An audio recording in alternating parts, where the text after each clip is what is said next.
Hello everyone. This presentation is entitled The Narrative of Sidney. It focuses on the achievements of Philip Sidney, the 16th century literary critic and poet. This presentation tries to show how Western philosophy, especially that of humanism, has greatly affected the poetic and critical achievements of Philip Sidney, the 16th century literary figure.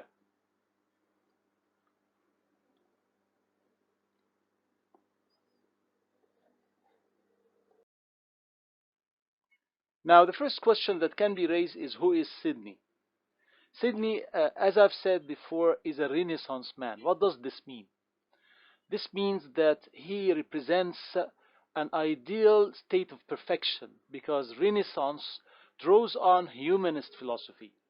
And here, humanism is a philosophical stance that stresses the value of human production and achievement in general. So it is a little bit secular in its vision of life. And here you have Sidney representing this ideal status of man as perfect, as half godly, half human. Philip Sidney's The Defense of Poesy or Poetry is a reaction to the Puritan claim that poetry is all lies. So the first instance or example of humanist stance of Sidney is his defense of poetry against the accusations raised by Puritans in general. Of course, this shows how Sidney's defense of poesy is a good example of humanist, philosophy in general, and it shows at the same time how humanistic education has affected his theory and vision of literary production. Now, what is humanism in terms of literary theory?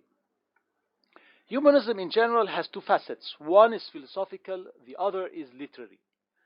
The philosophical one stresses, as I've said, the value of human glory in general, and the literary facet is a one that stresses the value of the imitation of classical style. So you can notice how far Sidney has been affected by Aristotle's theory of imitation and poetry in general. Another facet of humanism in Sidney's overall production is the instance of individualism. Individualism means the actually appeal to individual reason and freedom in general and the rejection of any external authority. So what is the authority here that has been rejected? It is the authority of classical critics and writers.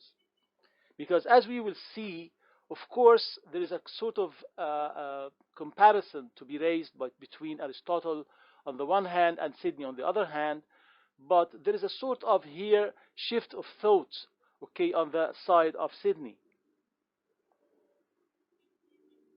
Another stance, that sounds so humanistic is that of Sidney's interest, to free art from the restraints of theology, philosophy, and history. So, for him, art or poetry is far better than philosophy, history, or even theology. So, what are the benefits of poetry according to Philip Sidney? According to Sidney, the first benefit is that of storing sciences. Poetry has the ability to store science and scientific knowledge. Poetry can function as a repertoire for storing scientific knowledge in general. So here you can take the example of Geoffrey Chaucer, who is mentioned by Sidney as one poet whose poetry has attempted to store the knowledge of his days, such as geography, astronomy, and physics in general.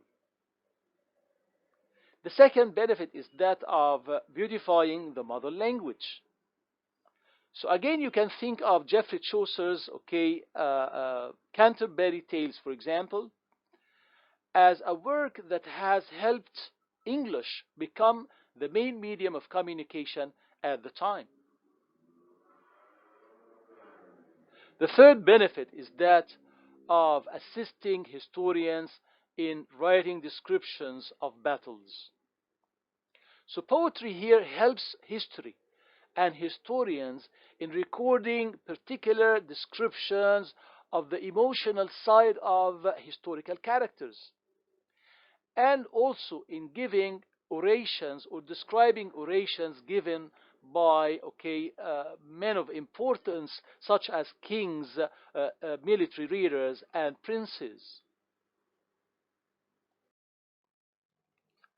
The question here is the value of poets, how far poets are valuable for society in general. The poet, according to Philip Sidney, is a maker rather than just an imitator. So here he differs from Aristotle and classical legacy of poetry in general and literary theory. So the poet is a maker. This sense of making adds and contributes to the overall significance of the poet. For scientists like astronomers and geometricians, just describe nature as it is without any contribution, without any invention or creation. They just stick to reality. But the poet actually tries to create a better nature, a nature better than what it is, through his imagination, which sticks to the creative potential of the poet. Here you have humanism very clear in this stress on the creative potential of the individual work of the poet.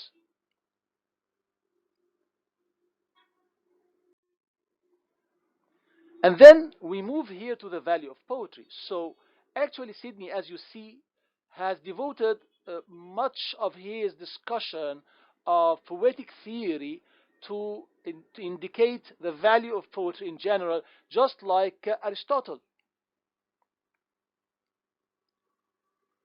Aristotle has tried to compare between poets and historians. Here also you have the same comparison between poets and historians in Sidney. So poets for him are encompassing the best traits of philosophers and historians. And poets for him are better than philosophers because philosophers teach ethics and wisdom through their abstract thoughts and considerations. But the poet has the capability of communicating knowledge and wisdom more effectively and more easily. And even poets are better than historians because historians stick to what is rather than what should be.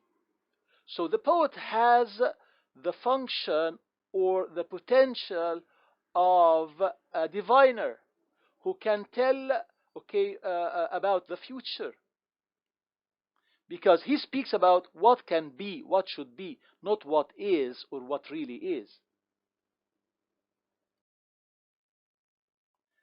Now, in the last section of the article written by Philip Sidney, we have some stress on particular accusations raised by Puritan thinkers in the 16th century, and a discussion of these charges and a sort of answers to the charges raised against poetry and its use. The first charge, as you see, is that of unusefulness, that poetry is claimed by Puritans to be unuseful. From which perspective, actually? Because here you have this moral perspective dominating Puritan thought of the 16th century. So here Sidney tries to defend poetry from different sides as useful. The first side is when he defends poetry as polishing the skill of speech through its melodious ordering of language. The skill of speech is essential for human communication. That's why poetry is so important. The second side is that of how poetry can teach and move men to virtue through emotional appeal, through motivation and psychological motivation. The second charge here against poetry raised by Puritans is that poetry is a series of lies. Here, Sidney comes to defend poetry as not based on truth, lie, value. Poetry for him is not trying to tell the truth, as in history. For poetry is not aiming to record historical details with specific accuracy. It rather tries to figuratively describe the general feelings of the time. So here you might find some sort of similarity between Sidney and Plato, because they both adopt a figural stance toward the vision of poetry and poetic mimesis in general. The third charge is that of misrepresentation. Of course, in the Republic, Plato has banished poets from his ideal kingdom. Now here, Sidney defends poetry, stating that Plato's condemnation of poets is based on the abuse of poetry rather than poetry itself. What does this mean? He means that poets, some poets, or Greek poets, have tried to misrepresent gods and demigods, and that's why it's the fault of some poets, not the fault of poetry itself.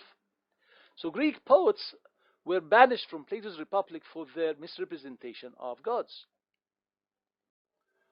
The final charge is that of sinfulness. According to Puritans, poetry is sinful because it leads a human imagination to lustful sin. For Sidney, it's another story or a different story. Poetry for Sidney is not abusing man's wit and not leading to sinful lust. It is just the error of a few poets who abuse poetry and actually make it appeal to human lust. Thanks a lot for listening to this presentation.